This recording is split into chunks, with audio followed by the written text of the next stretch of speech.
The movie only hints at what Anakin did to the Tuskens, but the novel doesn't hold back. Every thought, every emotion, every kill. What we see on screen is nothing compared to what was written. This is where Darth Vader was born. Anakin arrived on Tatooine, his mind haunted by nightmares of his mother's suffering, only to learn she had been taken by the Tusken Raiders. Consumed by fear and rage, he set off across the desert, determined to find her.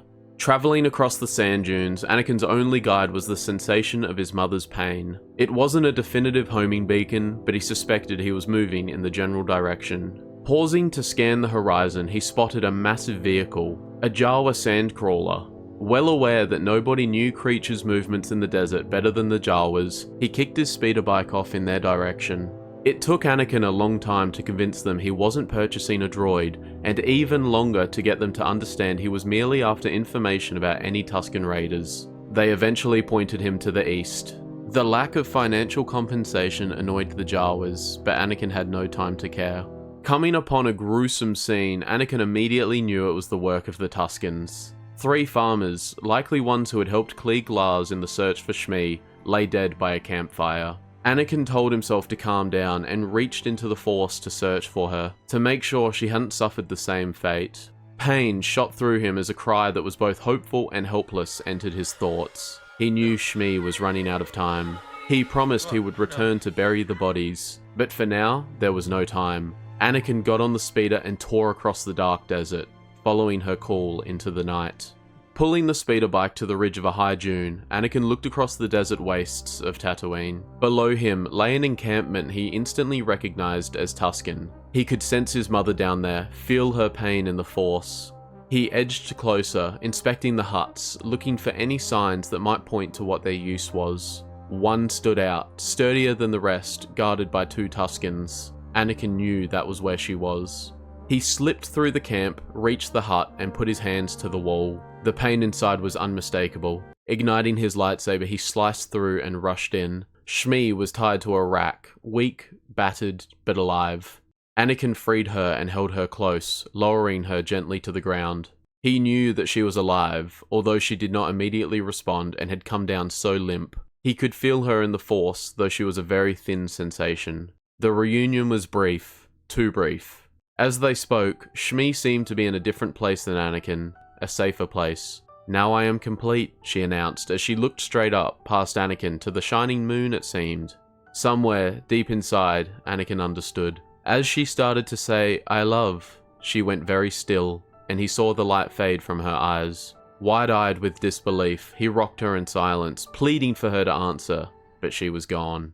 He laid her back to the floor and closed her eyes. Anakin didn't know what to do. He sat motionless, staring at his dead mother, then looked up, eyes blazing with hatred and rage. Replaying all of the recent events in his life, he wondered what he could have done differently, done better to keep Shmi alive. He realized he should never have left her here, should never have let Qui-Gon take him without taking his mother too. She said she was proud of him, but how could he deserve her pride if he could not even save her? He wanted Shmi to be proud of him, wanted to tell his mum all about his life, his Jedi training, all the good work he had done, but most of all, about Padme. He wanted his mum to get to know Padme so badly. She would have loved Padme, and Padme would have loved her. Now what was he going to do? As the minutes went by, Anakin sat there, frozen by his confusion, by a budding rage and the most profound sense of emptiness he had ever known. He wondered how he would get his mother's body out. He certainly wasn't leaving it to the Tusken Raiders. He could hardly move though. There seemed to be such a profound pointlessness to it all, a series of motions without meaning. At that time, the only meaning, the only purpose that Anakin could fathom was that of the rage building within him, and anger at losing someone he did not wish to give up. A small part of him warned against giving in to that anger. Such emotions were of the dark side. But the marks on Shmi's body drowned that voice out. Anakin rose, stepping through the door as his lightsaber ignited. The 2 guards barely had time to react before he cut them down. His rage was not satisfied. Deep in meditation, looking through the dark side, Master Yoda felt a sudden surge of anger, of outrage beyond control. His eyes popped open at the overwhelming strength of that rage, and then he heard a familiar voice crying for Anakin to stop. It was Qui-Gon's. Anakin also heard Qui-Gon imploring him to restrain himself, to deny the rage. He didn't recognize it though, he was too full of pain and anger. He saw a Tusken woman carrying water, and then a Tusken child staring at him in shock. Before he realized it, he was off and running, oblivious to his actions. His blade ignited and he continued. The Tusken woman screamed and was then impaled. The entire camp erupted. Tuskens rushed out of every hut with a weapon in hand.